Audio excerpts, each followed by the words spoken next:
en 678. La buena salud de Cristina y la mala onda no da tregua. Clarín. La presidenta fue operada por un cáncer que no tuvo. Superaron todo límite ético y moral, no ya solamente porque se trata de la salud de la presidenta de la Nación, sino que juegan con la salud de una persona. Exacto. Solo faltaba que el domingo titularan, lástima, la presidenta no tenía cáncer. Y ahora fíjese, le echan la culpa a la medicina argentina, ¿no? Cuando vos, en vez de utilizar el criterio médico, utilizás un criterio político o el temor, pasan estas cosas. Porque, ¿qué es lo que está ocurriendo? Para la medicina argentina es un bochorno. ¿Cómo nos deja parado esto clínicamente? ¿Nos deja muy mal vistos o no? Realmente uno dice la capacidad de imaginación que tienen para mentir, para difamar, para inventar cosas. A 85 años del nacimiento de Rodolfo Walsh, se reaviva el debate sobre el periodismo. Más que Spinetta, no hay. Le tocó ser protagonista a él, a su familia, esta semana de algo sumamente doloroso. La violación del derecho a la intimidad, para poder vender unas revistas más. Pero Perfil no quedó solo. Curiosamente, en el diario La Nación de hoy, un editorial da cuenta también de una especie de manual de estilo, de criterios éticos y morales del propio diario La Nación. La Nación, por Pablo Sirven.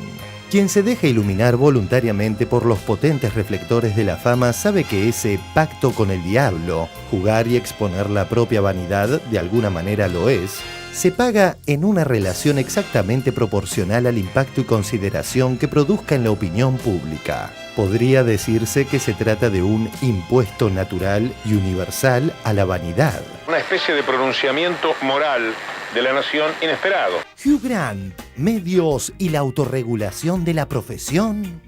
It is insane to me that the tabloid press has been left unregulated all this time. You know, what are the arguments not to regulate it? People say, oh, well, it's an intrusion on freedom of speech. Well, we regulate broadcast media. We regulate with Ofcom, BBC News, Sky News, ITN, Channel 4, and they're all really good. That's fantastic journalism. So in what way would journalism, tabloid journalism, be compromised by having a proper regulatory body of the type of Ofcom watching them? I don't see that. There's only one reason why there isn't that regulatory body, and that's been the cowardice of politicians up till now. Fear of the press, terror of Murdoch. Right. But the idea that we want more regulation and that we need people to tell us what we can and cannot watch or see or listen to is ludicrous. But you go down that route, it'll be like France and it'll be like Spain, and we will not have a free press. But TV is regulated, and especially TV news. Yeah, and I would say it's too regulated. Well, Mark Thompson, the boss of this great institution, now says let's have some partial news channels. Those on the left don't want that because they won't be popular. Why can't we have partial news? Like we have partial you'd radio. You'd be a big hit on Fox News in this country for sure. Yeah, well, why can't we have Fox News? You don't want to watch Fox News? Turn over and watch something else. Who are you to tell us what we can and cannot watch, you? Okay. Who is Murdoch? We don't tell you what to get. Who is Murdoch to tell us who and who we shouldn't vote for through I'm not talking about news? Respetamos lo que dice Hugh Grant. Que quede muy claro que no estamos abogando por ningún tipo de límites al periodismo. No debe haberlo.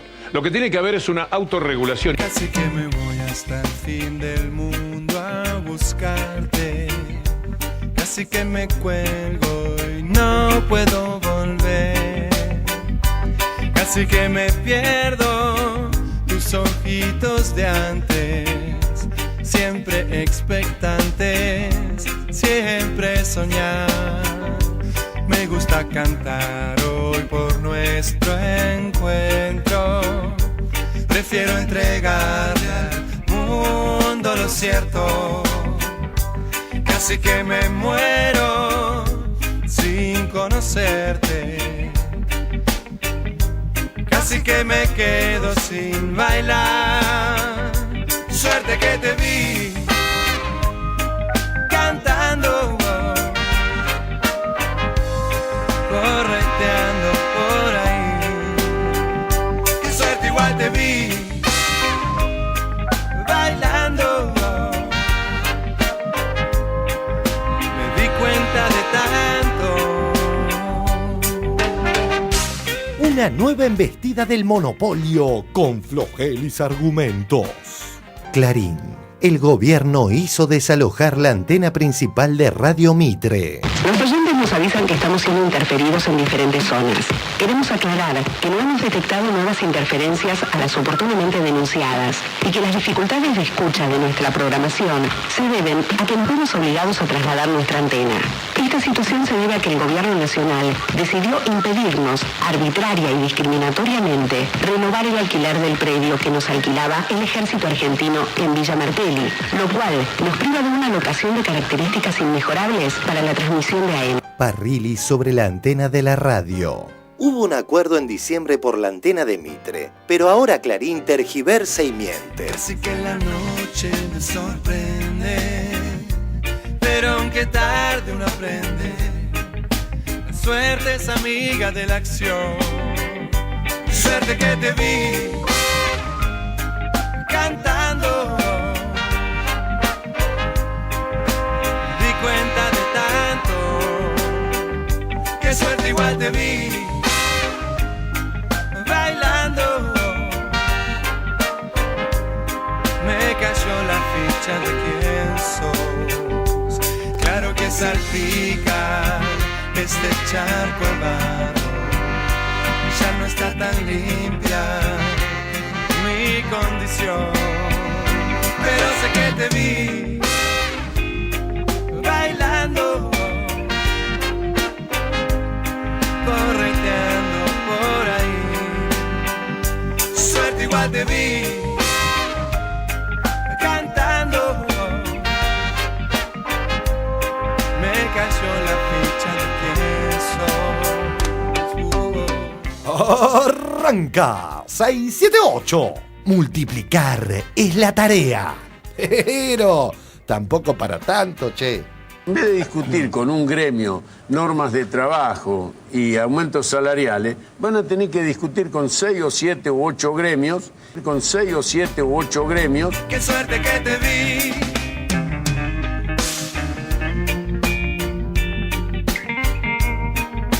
Yo tantas ganas de amarte, suerte igual te vi.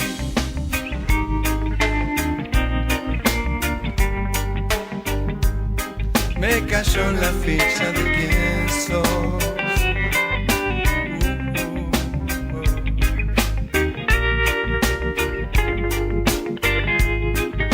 Suerte es amiga de la acción.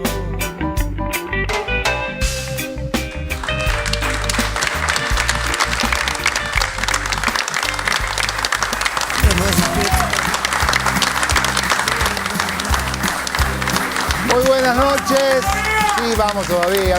Buenas noches, bienvenidos a 678. Aquí estamos una vez más, embistiendo con alegría contra la amargura de algunos medios. Gracias por estar con nosotros. Muchas gracias, colegas colaboradores, por acompañarnos. Hoy nos visita el diputado Miguel Funes. ¿Cómo estás, Miguel? Bien. Es diputado provincial bonaerense del Frente para la Victoria. Pertenece a la agrupación La Cámpora. La Cámpora, ¿verdad? Gracias por estar por acá. Muchas gracias por invitarme. Bueno, también está con nosotros Luis Bruckstein, que ustedes ya lo conocen, periodista, el papá de Julián, que el otro día vino. ¿Lo tuviste de muy joven? ¿Lo tuviste de muy joven? ¿O él parece más grande? Y también nos visita el doctor Fabián Pitoia, que es jefe de la sección tiroides de la División de Endocrinología del Hospital de Clínicas de la Universidad de Buenos Aires. Y ténganme paciencia porque quiero leerles quién es el doctor Pitoia. Es coordinador del área de investigación División de Endocrinología del Hospital de Clínicas. También es docente de Medicina B en la Facultad de Medicina de la UBA. Es miembro titular de la Sociedad Argentina de Endocrinología. Es miembro del Departamento de Tiroides de la Sociedad Argentina de Endocrinología y Metabolismo. Es miembro activo de la Sociedad Latinoamericana de Tiroides. Entre el año 2007 y 2009 fue miembro de la Comisión Directiva de la Sociedad Latinoamericana de Tiroides, miembro de la Comisión Directiva de la Sociedad Argentina de Endocrinología y Metabolismo, miembro de la Endocrine Society, miembro correspondiente de la American Thyroid Association, supongo, médico asesor de la Asociación de Pacientes con Cáncer de Tiroides de la República Argentina, revisor de artículos de las siguientes revistas: Metabolism, Endocrine, disculpen, mi inglés es tremendo, Medical Science Monitor, Archives of Medical Research y del Journal de, no sé, European Journal of Surgical... ¿Usted se Que lo larga sabe? la tarjeta, ¿no? Sabe de tiroides, sabe. The Journal of the European Society of Surgical Oncology and the British Association of Surgical Oncology. 125 publicaciones sobre el tema. Tienen mejor completo ustedes que yo el currículum. Bueno, me lo he buscado para... Nada, de tiroides sabe bastante. Lo tendrán que decir mis pacientes y ustedes, tal vez. Ok, una sola pregunta. ¿Las glándulas peronistas funcionan igual que las glándulas que no son peronistas? Calculo que sí, por supuesto. Está Son bien. iguales. Exactamente igual. Con esta respuesta nos vamos a ver el primer informe. La presidenta se sigue recuperando y siguen las malas intenciones. Lo vemos. La presidenta se sigue recuperando y siguen las malas intenciones. Así es. Ayer veíamos cómo Clarín en su portada, con una clara mala intención, intentaba generar la sensación de que se inventó lo del cáncer para después desmentirlo. Me parece que es muy bueno que lo sepamos y no se entiende demasiado por qué lloran por los rincones algunos diarios este fin de semana. Uno llegó a titular, al final no era cáncer. Clarín. La presidenta fue operada por un cáncer que no tuvo. Superaron todo límite ético y moral, no ya solamente porque se trata de la salud de la presidenta de la Nación, sino que juegan con la salud de una persona. Exacto. Solo faltaba que el domingo titularan, lástima, la presidenta no tenía cáncer. Vamos a hablar con el doctor Marcos Avalovich. Doctor, queremos preguntarle si a usted le sorprendió este cambio en el diagnóstico. Sabemos que en un porcentaje pequeño de casos puede existir lo que se llama falsos positivos en el resultado de la punción. Justo tuvo esa situación de que entró en ese bajo porcentaje de casos en que no corresponde al carcinoma papilar finalmente. ¿Falló algo para usted, doctor? ¿Falló algo? No, yo creo que no falló nada. El hecho médico es el único que yo puedo evaluar y el hecho médico fue técnicamente bien realizado y bien informado. Claro. Ha sido como una especie de papelón mundial, porque en todos los medios tuvieron que decir después, leíamos la tapa de todos los diarios en el mundo, no era cáncer finalmente. ¿Cómo nos deja parado esto clínicamente? ¿Nos deja muy mal vistos o no? Es difícil responderte esa pregunta y no la voy a responder al aire. Para un futuro sería bueno saber qué hay que hacer en estos casos, porque el gobierno salió a anunciar un carcinoma con esta expresión, así tal cual, y tal vez dejando abierta esta posibilidad de un falso positivo, de alguna manera nos hubiéramos resguardado. ¿Habría que haber hecho esto? ¿Se debería haber dicho, ojo que existe la posibilidad de que no sea? Yo cuando tengo un paciente con un diagnóstico de carcinoma papilar, pocas veces le digo al paciente que usted tiene la chance de que caiga dentro de ese 1%, porque la verdad es que es poco probable que ocurra. Entonces, realmente crear una falsa expectativa en el paciente para mí no tiene demasiado sentido. Entonces, esperamos el resultado. Si realmente después viene bien, bueno, festejaremos todos juntos con una copa de champán. Tuvo sectores de odio que pintaron viva el cáncer en la Argentina, claro. Ahora faltaba solamente eso y hoy lo vuelven a insistir. Clarín. El gobierno admite que el diagnóstico estaba equivocado. Yo creo que están sobrepasando y a mí me parece que es producto, bueno, no digamos de la sinrazón que tienen, la locura del señor Mañeto y de todo su grupo y sus satélites mediáticos, ¿no? Que salen como loritos a repetir la línea editorial de ellos y las cosas de ellos. Y ahora, fíjese, le echan la culpa a la medicina argentina, ¿no? Cuando vos, en vez de utilizar el criterio médico, utilizás un criterio político o el temor, pasan estas cosas. Porque, ¿qué es lo que está ocurriendo? Para la medicina argentina es un bochorno. ¿Cómo nos deja parado esto clínicamente? ¿Nos deja muy mal vistos o no? Realmente, uno dice, la capacidad de imaginación que tienen para mentir, para difamar, para inventar cosas. Bueno, solamente eso, creo que ya la sociedad se está dando cuenta que y están pasando el límite absolutamente de todo lo posible y lo que una sociedad puede soportar en cuanto a mentira y en cuanto a difamación, ¿no? Recién vimos cómo hoy el matutino de Mañeto siguió en la misma dirección. Pero es curioso que hasta su socio, el diario La Nación, haya titulado de manera contraria. La Nación. Negó la Casa Rosada errores en el tratamiento de la presidenta. Clarín.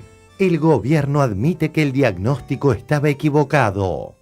Y ya que hablamos del diario La Nación, la verdad es que nos sorprendió, por su agresividad, la nota de una de sus estrellas, Carlos Pagni, ya que si uno repasa sus editoriales, salvo en el 98% de los casos, no suele tener mala onda, ¿eh? La Nación, por Carlos Pagni. Hubo una mala praxis del gobierno. Estas irregularidades obligan a preguntar si el gobierno no está tratando al cuerpo de la presidenta con la misma negligencia con que administra la moneda, el comercio, la energía o la aeronavegación. Sería gravísimo. De un editorialista estrella pasemos a otro. En este caso, Ricardo Roa de Clarín. Ayer veíamos cómo él era desmentido hasta por su propio diario. Clarín, por Ricardo Roa. Deberá vivir sin la glándula tiroides que quizá podría haber conservado. Sufrió probablemente una mutilación innecesaria. Para decirlo en pocas palabras, si es negativo un adenoma, no hay bisturí. Clarín. Los especialistas aseguran que igual no se pudo haber evitado la operación. Fabián Pitoya, endocrinólogo del Hospital de Clínicas de la UBA, consideró que la operación no podía haberse evitado. Sufrió probablemente una mutilación innecesaria. Si es negativo un adenoma, no hay bisturí. Faure agregó que ese tratamiento está indicado en todos los consensos médicos de las sociedades médicas del mundo. Ante la sospecha de cáncer, hay que extirpar la glándula. Sufrió probablemente una mutilación innecesaria. Si es negativo un adenoma, no hay bisturí. Ante la sospecha de cáncer, hay que extirpar la glándula. Testarudo como pocos, Roa insiste con la misma argumentación. ¿Alguien puede pensar que es afortunada una persona que pasó 20 días creyendo que tenía un cáncer y no lo tenía? Y que encima fue operada sin necesidad y le extirparon inútilmente la tiroides. Fabián Pitoya, endocrinólogo del Hospital de Clínicas de la UBA, consideró que la operación no podía haberse evitado y que encima fue operada sin necesidad y le extirparon inútilmente la tiroides. Los que se sumaron a alimentar sospechas en coincidencia con los medios hegemónicos fueron algunos dirigentes opositores. Twitter de Margarita Stolbizer. No se puede hacer diagnóstico y comunicación oficial de cáncer y después decir que no era. ¿Nos están cargando? Muy poca seriedad. Twitter de Humberto Tumini, diputado del FAP, en respuesta a Stolbizer. Ojalá solo nos hayan estado cargando. Me tinca más a que nos mintieron con intencionalidad política, Marga. Abrazo. La presidenta parece que tuvo la suerte de estar entre el 2%. Sabemos que en un porcentaje pequeño de casos puede existir lo que se llama falsos positivos en el resultado de la punción. ¿Puede ser, doctor, que tratándose de la figura de la presidenta se haya exagerado el diagnóstico? No creo que se haya exagerado el diagnóstico. Página 12.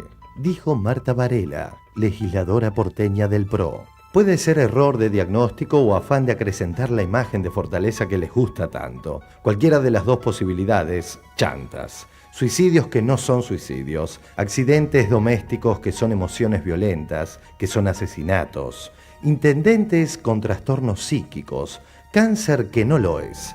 El modelo se basa en el engaño. Sabemos que en un porcentaje pequeño de casos puede existir lo que se llama falsos positivos en el resultado de la punción. No creo que se haya exagerado el diagnóstico. Dijo Diego Kravetz, ex legislador porteño. No entiendo a los que putean porque CFK no tiene cáncer. Si la noticia es distinta a la original, mucho mejor, por suerte. Hagan política con otra cosa. Doctor Vila, teniendo en cuenta además que usted es médico, queríamos preguntarle qué opinión tiene y cómo tomó este giro en el diagnóstico de la presidenta y qué le parece. Bueno, la verdad que nos sorprende enormemente, ¿no? Alimenta siempre esa base de no creer que hay en la sociedad argentina, ¿no? Lamentablemente. ¿Qué quiere decir con esto? Con esto, porque puede surgir una situación tan dispar, con un diagnóstico primero positivo y después un diagnóstico negativo. La verdad que se genera todo dentro de un marco de sospecha que verdaderamente nos preocupa, ¿no? La verdad que se genera todo dentro de un marco de sospecha que verdaderamente nos preocupa, ¿no? Sabemos que en un porcentaje pequeño de casos puede existir lo que se llama falsos positivos en el resultado de la punción. No creo que se haya exagerado el diagnóstico. La verdad que se genera todo dentro de un marco de sospecha que verdaderamente nos preocupa, ¿no? Uno siempre sospechó de la condición de socialista del doctor Wiener. Empieza a sospechar de la condición de médico realmente. Y además, cómo toda esta gente que se dedica a hacer operaciones todo el tiempo van a pensar que una operación es inevitable, ¿no? Si ellos saben que toda operación es inevitable con la pavada mayor, realmente es impresentable, da vergüenza ajena. Hoy el doctor Wiener, quien quizás se dio cuenta de su exabrupto, intentó bajar los decibeles tras sus dichos de ayer. Yo veía mucha gente como indignada, ¿no? Con esto de la información. Dijeron una cosa, después otra. Hasta muchos sospechaban alguna operación política detrás de todo esto. ¿Cuál es su opinión, Hermes? No, por supuesto que no. No.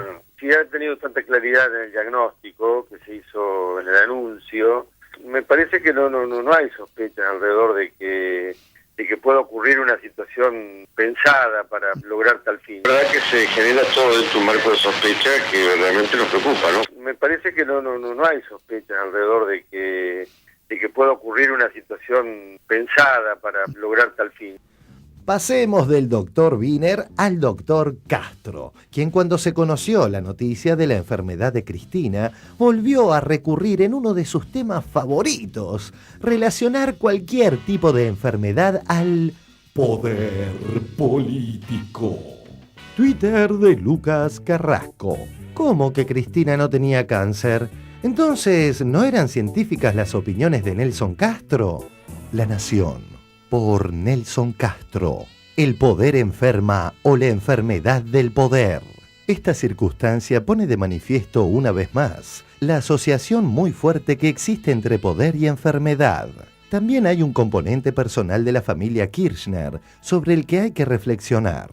Dado lo que ya pasó con Néstor Kirchner, hay una saga que se abate sobre esta familia, que es un dato que impacta aún más. Uno transcurre la lectura de esa columna y la verdad que se siente mal. La situación es bastante angustiante. Este tipo de asociaciones, estos juegos a los que nos lanzamos, para que de todas maneras haya solapadamente una crítica, esto le pasa porque quiere todo el poder, porque es una loca del poder. ¿Qué sé yo? A mí me parece que esto le debe haber sucedido a millones de personas que no han tenido ni el mínimo poder en su vida. Es una falta de respeto, esta cosa arrevesada, intencionada mal. Es un cáncer. La verdad que es hasta escandaloso leer este tipo de opiniones que se suceden sobre el relato de la noticia de la enfermedad de la presidenta. Y hoy el doctor incurrió en algunos dichos que por lo menos son graciosos. Este hecho que yo he contado con todo detalle y creo que debo ser uno de los pocos que tiene el detalle de lo que pasó. Yo sé lo que pasó en ese quirófano. Yo sé lo que pasó en ese quirófano. Yo sé lo que pasó en ese quirófano. Y sabemos si esto sucede con una paciente de tanta importancia como es la presidenta de la Nación, ¿qué puede suceder con un paciente en un hospital público? ¿Qué puede suceder con un paciente en un hospital público? Porque esto que está generando, Gonzalo, y esto es lo que está pasando hoy en los hospitales. Hoy mucha gente que tiene que hacerse biopsia está dudando, y este también es un efecto colateral. Hoy mucha gente que tiene que hacerse biopsia está dudando, y este también es un efecto colateral.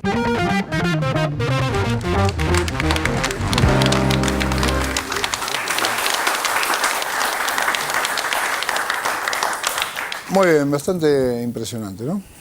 Doctor Pitoia, ¿no me haría la secuencia desde que se descubre algo anormal en la tiroides hasta hoy?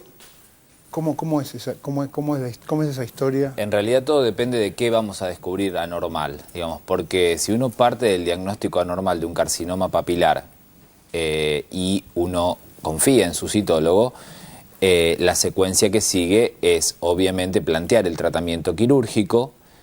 Mucho se ha hablado si el cirujano debía solicitar los vidrios para revisarlos previos a la cirugía. Eso no se hace habitualmente. Cuando un cirujano o un médico endocrinólogo recibe el diagnóstico de un cáncer papilar de tiroides, plantea el tratamiento quirúrgico y uno le plantea al paciente en general que el paciente va a tener ese diagnóstico, porque hablamos de, como ya lo hemos visto en el informe, del 98% de certeza que tiene esa punción en definir que es un carcinoma papilar. O sea que ese es el seguimiento habitual que uno hace ante ese diagnóstico. Pero la punción puede arrojar varios resultados que pueden llevar a un tratamiento quirúrgico. Lo que corresponde corresponde a un adenoma folicular en una punción, es decir, el diagnóstico final que se brindó en la anatomía patológica actualmente, lo que corresponde en una punción aspirativa es lo que se llama neoplasia folicular. Cuando el patólogo o el citólogo informa neoplasia folicular, nosotros no podemos determinar si ese nódulo es benigno o es maligno. A ver si entiendo.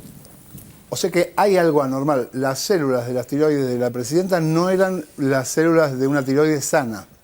Exactamente, por lo que se leyó en el informe de citología, eran células que tenían alguna alteración patológica. Porque la citología, a ver, para decirlo como lo entiendo yo, ve más o menos la forma de la célula, no se mete dentro de la célula. Citología. La citología, con lo cual tiene un informe que tiene que ver con la... No. La citología ve dentro de la célula, ve el núcleo, ve la composición de esa célula, ve si hay muchas más células de las que tendría que haber, si están formando algunas estructuras especiales, etcétera, etcétera. Algunas de esas estructuras especiales que aparecieron en esa citología llevaron a pensar al citólogo de que esto se trataba de un carcinoma papilar. Pero no eran células que estaban bien, no están bien. Eran células que estaban patológicas. O sea que es muy difícil explicar esto a la comunidad porque son términos tan específicos dentro de la medicina, pero yo hago siempre esta analogía volviendo hacia atrás, es decir, si uno tiene un adenoma folicular y va hacia atrás, ¿qué hubiera encontrado en la citología si uno tiene un adenoma folicular? Que es el diagnóstico definitivo que tuvo en la anatomía patológica. Hubiera encontrado algo que se denomina como proliferación folicular. ¿Y qué hacemos los endocrinólogos cuando recibimos ese informe? Es indicarle la tiroidectomía igual al paciente.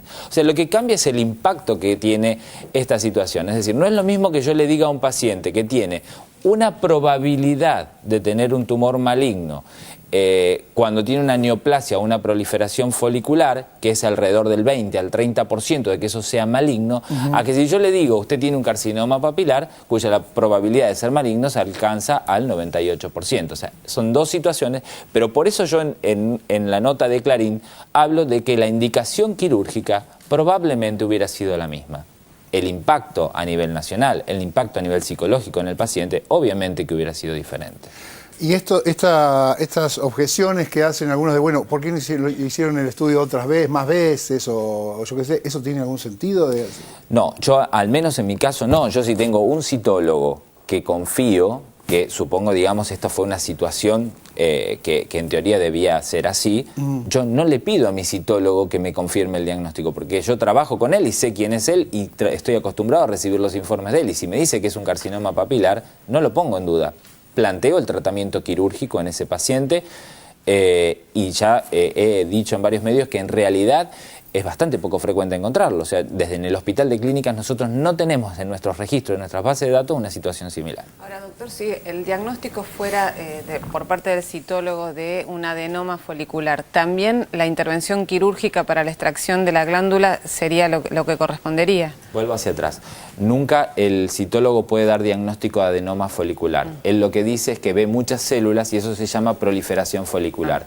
Con eso nos quiere decir que él no sabe si eso es un adenoma folicular o un cáncer folicular, que es otra variedad de cáncer de la tiroides. Entonces lo que nos está diciendo es que él necesita analizar la pieza quirúrgica completa, ver ese nódulo en su totalidad para poder definir si eso es benigno o es maligno, si es un adenoma o es un carcinoma. Por lo tanto, volviendo hacia atrás, si la punción hubiera arrojado un adenoma folicular, una proliferación folicular, la indicación quirúrgica probablemente hubiera sido la misma. Algunos piensan que la hemitiroidectomía, sacar la mitad de la tiroides es suficiente, pero nosotros desde el Hospital de Clínicas de hace más de una década, con el profesor Niepomixe, recientemente desaparecido, nosotros indicamos tiroidectomía total ante todos los pacientes con este diagnóstico de proliferación folicular. Por lo tanto, yo creo que la indicación probablemente hubiera sido la misma. ¿Usted cree que la información que se dio con respecto a todas estas instancias médicas estuvo bien dada? ¿Se siguieron los caminos que usted hubiera seguido para comunicar lo que se comunicó? Yo creo que sí. Sí, yo creo que sí.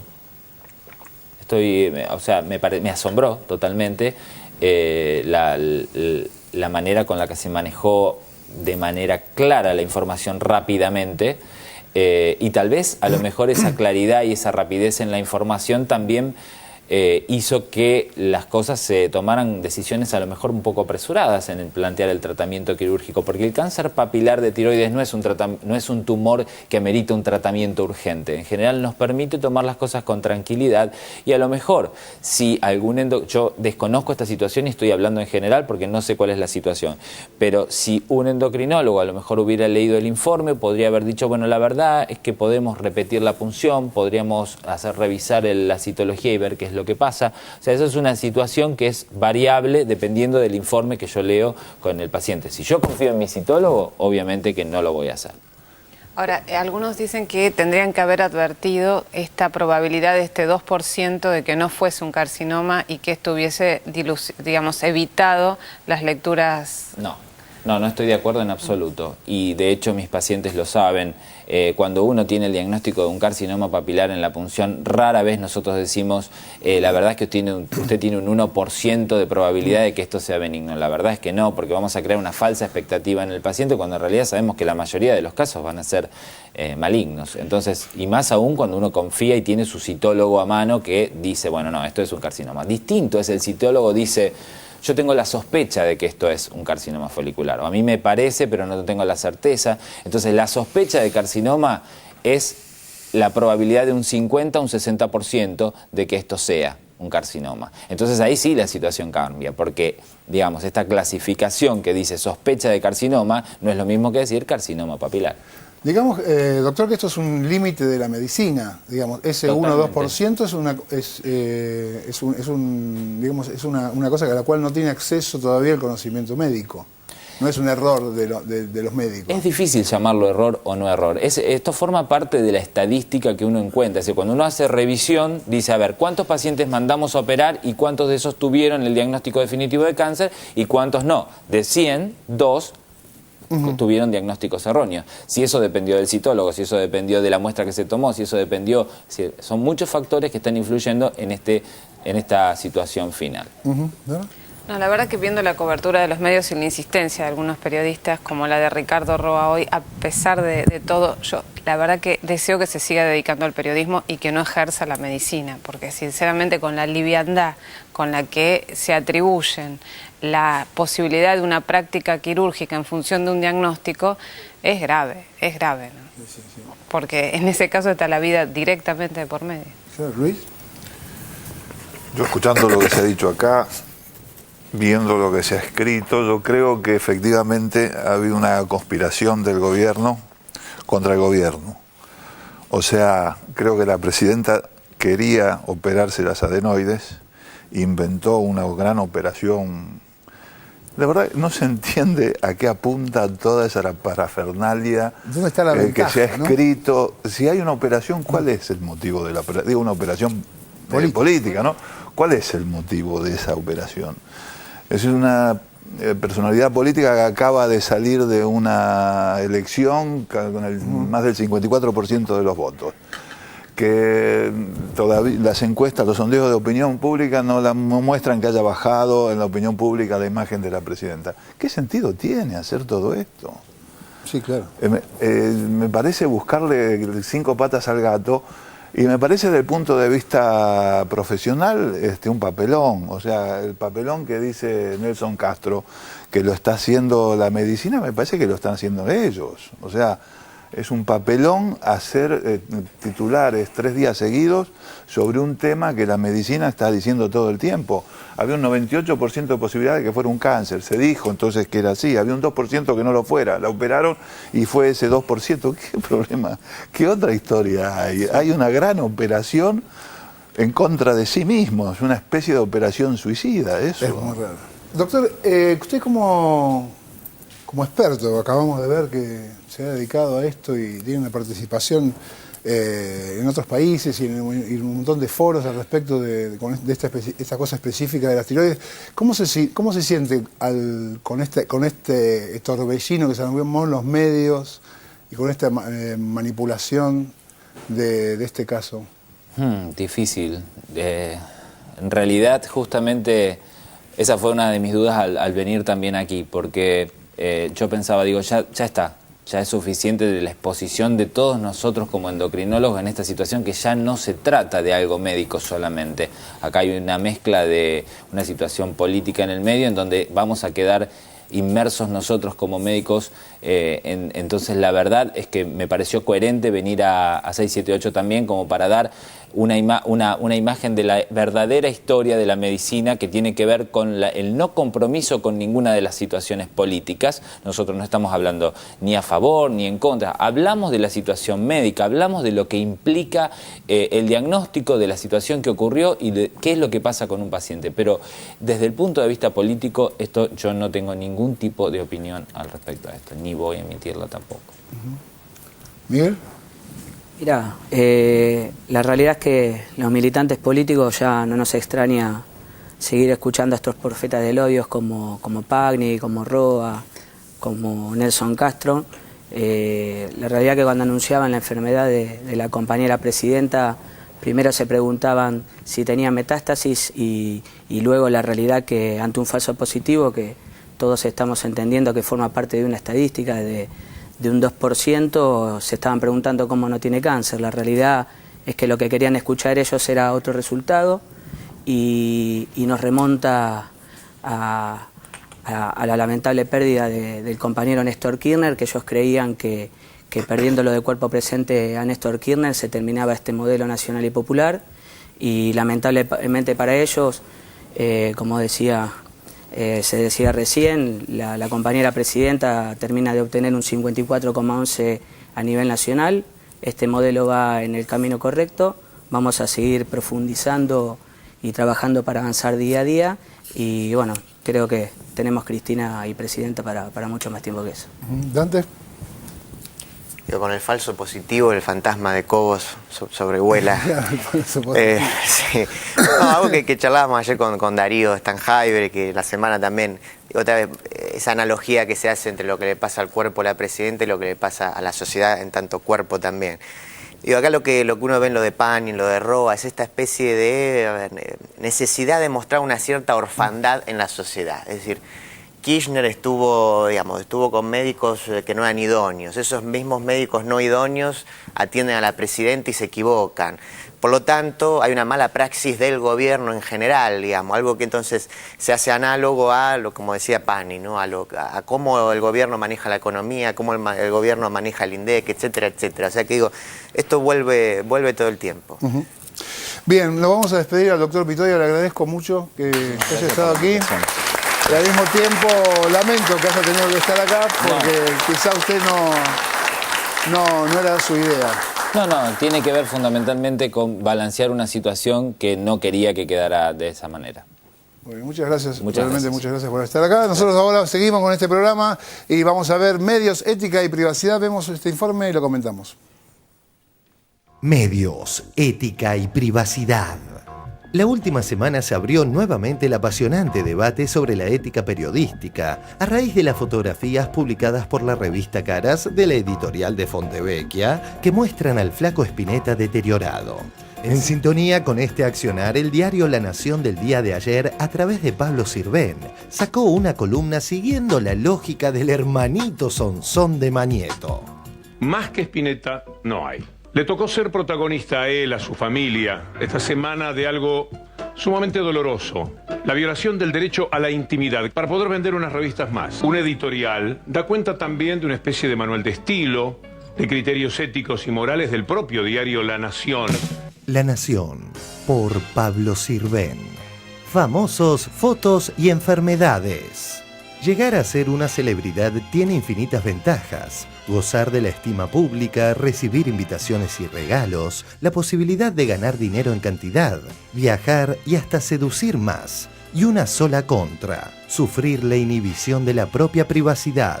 Quien se deja iluminar voluntariamente por los potentes reflectores de la fama sabe que ese pacto con el diablo, jugar y exponer la propia vanidad, de alguna manera lo es, se paga en una relación exactamente proporcional al impacto y consideración que produzca en la opinión pública. Podría decirse que se trata de un impuesto natural y universal a la vanidad.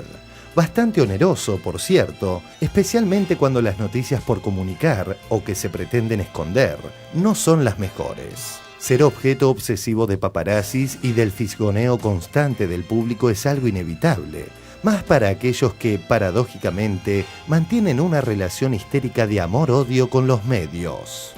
Una especie de pronunciamiento moral de la nación inesperado, que confiesa en el todo vale, más o menos la síntesis era: si vos sos famoso, aguantátela. No importa si sos famoso decentemente o sos famoso porque hiciste el lío. Vos sos famoso, tenés que aguantártela. Te pueden hacer cualquier cosa. El testimonio de Esteban McAllister, ex fotógrafo de la editorial de Fontevecchia, revela el accionar poco ético del hermanito Sonsón de Clarín. ¿Cómo fue aquel episodio de hace 15 años que te costó no trabajar más en el periodismo? A ver, yo tenía un acuerdo con Perfil, o sea, iba al programa de Grondona que se emitía los jueves, y el cierre del programa era una charla entre Berbinsky y Grondona. Se queda en el programa el doctor Aullero. Cuando empieza el diálogo entre Grondona y Berbinsky, se cae al piso Aullero. Estábamos 3 fotógrafos presentes. Nosotros pensábamos que tenía un ataque de epilepsia o algo, y lo que acordamos entre nosotros es que cuando se recuperara íbamos a hacer la foto. Y enseguida nos dimos cuenta que no, que era algo mucho más grave. ¿Y qué pasa después? Yo me fui a la editorial y Carlos Lunge me dice: Esteban, menos mal que llegaste. Dice: ¿tenés la foto? No, mira, no la hice. Por cuestiones éticas, se murió delante de la mujer y del hijo. Y me pareció que no era el momento de hacer una foto.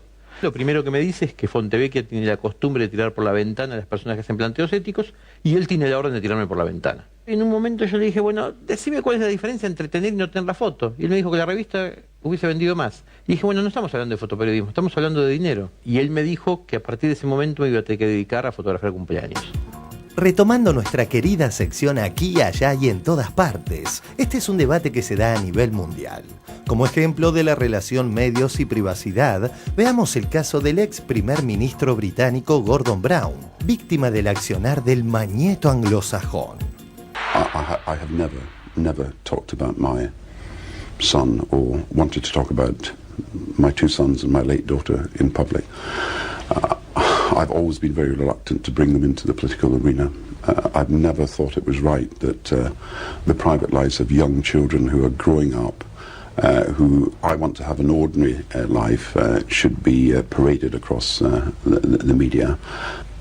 Approached by the Sun newspaper, they told me they had this story about Fraser's medical condition, and that they were going to run this story.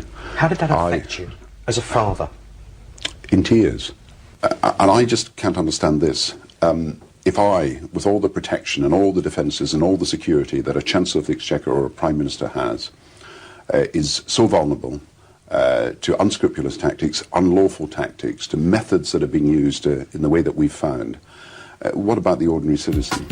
Retomando la pregunta del ex ministro británico, interesantísimo debate reprodujo ayer Víctor Hugo en Bajada de Línea sobre la necesidad de regulación o autorregulación de los medios entre Hugh Grant y el periodista británico Joan Gown. It is insane to me that the tabloid press has been left unregulated all this time. You know, what are the arguments not to regulate it? People say, oh, well, it's an intrusion on freedom of speech. Well, we regulate broadcast media. We regulate with Ofcom, BBC News, Sky News, ITN, Channel 4, and they're all really good. That's fantastic journalism. So in what way would journalism, tabloid journalism, be compromised by having a proper regulatory body of the type of Ofcom watching them? I don't see that. There's only one reason why there isn't that regulatory body, and that's been the cowardice of politicians up till now. Fear of the press, terror of Murdoch. Right? But the idea that we want more regulation and that we need people to tell us what we can and cannot watch or see or listen to is ludicrous. But you go down that route, it'll be like France and it'll be like Spain, and we will not have a free press. But TV is regulated, and especially TV news. Yeah, and I would say it's no too regulated. Well, Mark Thompson, the boss of this great institution, now says let's have some partial news channels. Those on the left don't want that because they won't be popular. Why can't we have partial news? Like we have partial you'd radio. You'd be a big hit on Fox News in this country for sure. Yeah, but why can't we have Fox News? You don't want to watch Fox News? Turn over and watch something else. Who are you to tell us what we can and cannot watch you? Okay. Who is Murdoch? We don't tell you what to get. Who is Murdoch to tell us who and who we shouldn't vote for through? I'm not talking about Aunque respetamos lo que dice Hugh Grant, que quede muy claro que no estamos abogando por ningún tipo de límites al periodismo. No debe haberlo. Lo que tiene que haber es una autorregulación. Y mire qué fácil es. Son 3 o 4 editores, 5, los importantes en la Argentina. Bastaría que ellos se pusiesen de acuerdo, aunque sea consigo mismo, y decir, mi verdadero manual de estilo es este, para que esto no ocurriese. Es una cuestión de autorregulación.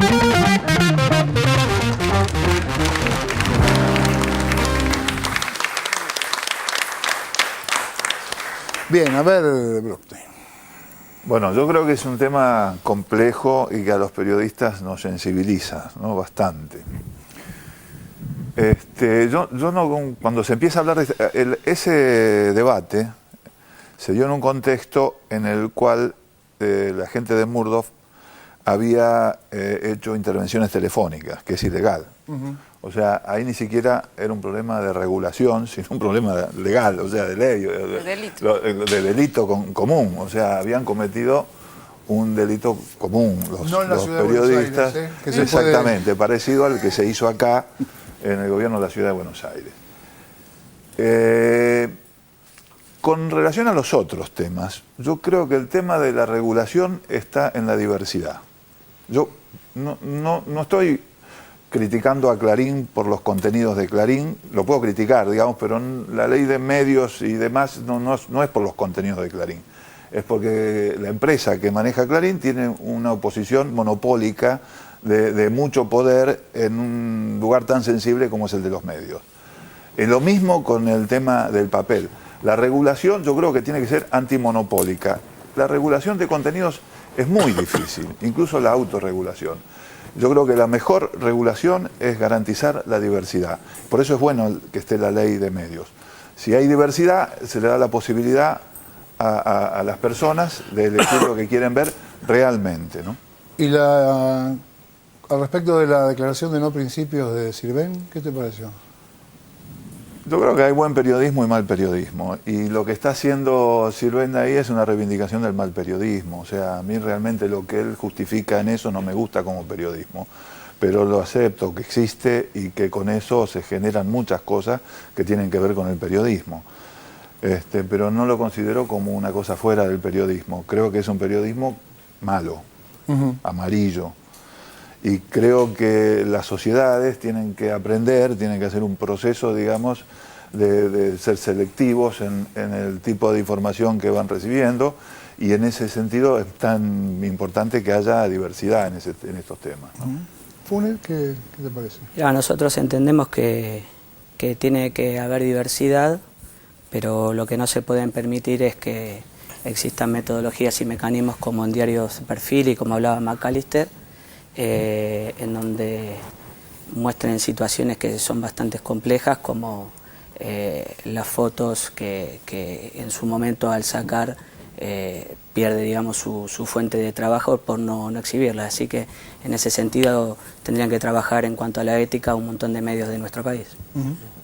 Sí, acá hay un par de cosas para decir puntuales y que tienen que ver con los derechos. Estamos hablando del derecho a la libertad de expresión versus el derecho a la intimidad. ¿Cuál es más importante?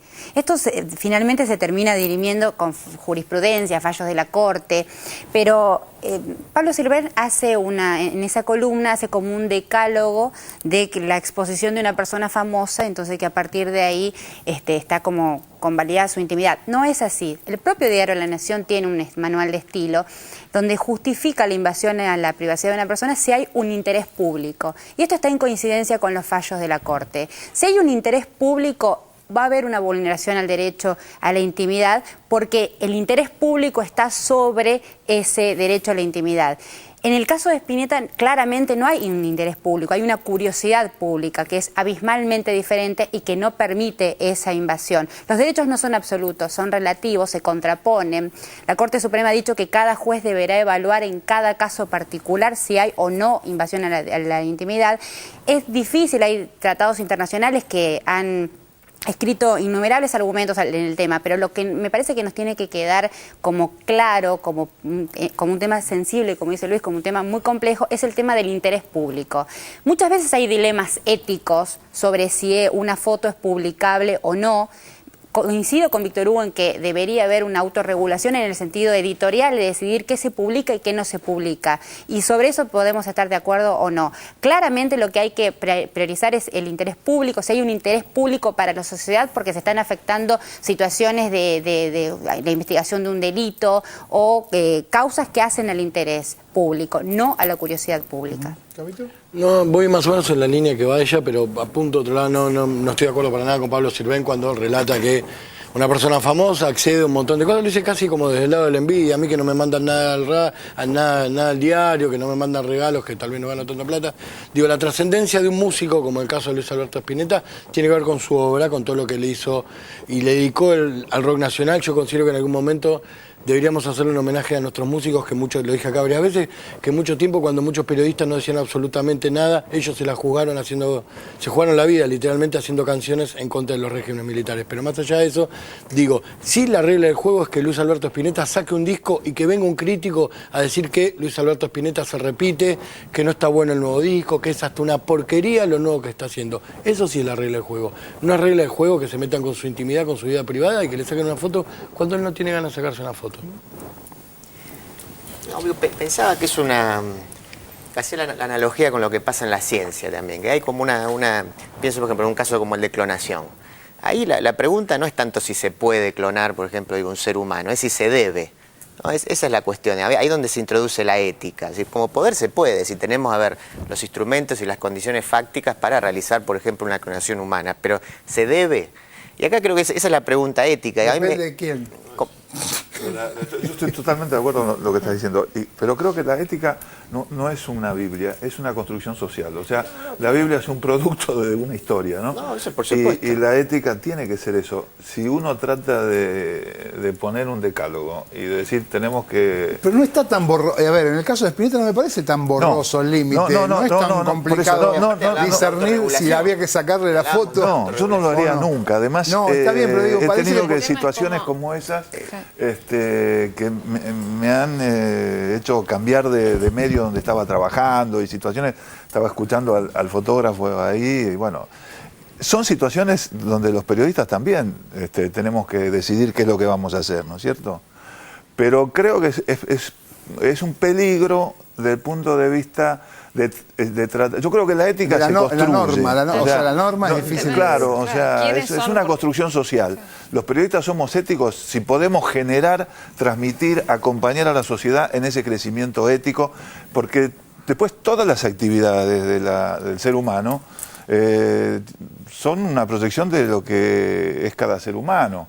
No solamente el periodismo, ¿no? Entonces, nosotros como periodistas tenemos que esforzarnos por hacer un periodismo bueno, pero sabiendo que estamos en esta sociedad. Cuando le dicen al fotógrafo no se trata de la ética de la fotografía, sino de un negocio. Es un negocio. Sí. Es decir, y esa parte del periodismo tampoco la podemos negar, aunque a mí no me guste. Pero es un negocio. Me gustaría que fuera de otra forma. Pero es así. Puede ser un negocio, si yo vendo pollo, los que se me pudren, seguirlos vendiendo también es un negocio. Por eso digo. Pero bueno, eso es ilegal, ¿no? Lo que estás diciendo también es una cuestión, y esto estamos hablando de una cuestión más de decisión ética. Yo parto del principio de respetar a la gente que me va a leer, o a la gente que me va a escuchar. Hay editores que dicen, mandar todo lo más abajo posible, porque a la gente hay que tratarla como si fuera retrasada mental. Explicarle todo, punto por punto, porque la gente no entiende nada. O sea, son actitudes éticas también desde el punto de vista del editor, del dueño de un medio. O sea, ¿cómo haces vos? ¿Quiere decir que entonces no podés decir nunca nada elaborado? Nunca podés decir una cosa inteligente, porque el público al cual vos le estás hablando no es inteligente. En el ámbito de la ciencia se han puesto de acuerdo instituciones científicas de todo el mundo en códigos de autorregulación. ¿Por qué eso no puede suceder con el periodismo, con tantas instituciones periodísticas? Bueno, que eventualmente con mucha discusión se junten entre los editores y digan, bueno, a ver, una foto como la de Spinetta no la publicamos.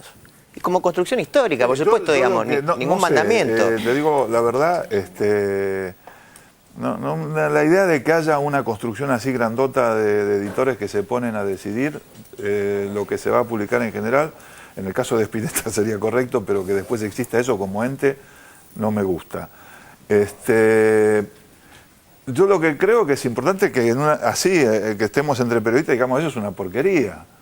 Y que eso no se impune, y que tenga un costo social publicar eso, que tenga un costo profesional, que el mismo lector de esa publicación entienda que lo que le está vendiendo es basura, que lo están tratando como basura cuando le ofrecen ese producto. O sea, me da esa impresión. Lo otro no me gusta, o sea, como construcción así.